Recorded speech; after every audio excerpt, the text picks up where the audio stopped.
এখন বক্তব্য রাখছেন আলমগীর সর্দার সাহেব। আসসালামু আলাইকুম ওয়া রাহমাতুল্লাহ। আমাদের আসার উদ্দেশ্য আপনারা প্রত্যেকেই জানেন, ভারতবর্ষে যত সম্পদ আছে সরকারি,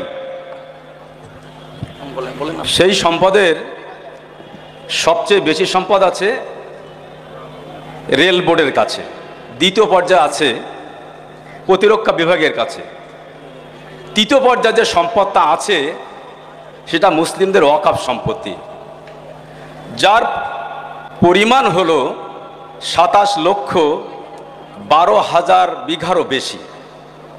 এত বৃহৎ সম্পদ সরকারি তথ্য অনুযায়ী, আর বেসরকারি তথ্য যদি আমরা এক জায়গায় করি তাহলে নিঃসন্দেহে মনে হবে সবচেয়ে বেশি সম্পদ আছে ওয়াকফ বোর্ডের কাছে। এই ওয়াকফ বোর্ডের এত সম্পদ, যেখানে দাঁড়িয়ে আজকে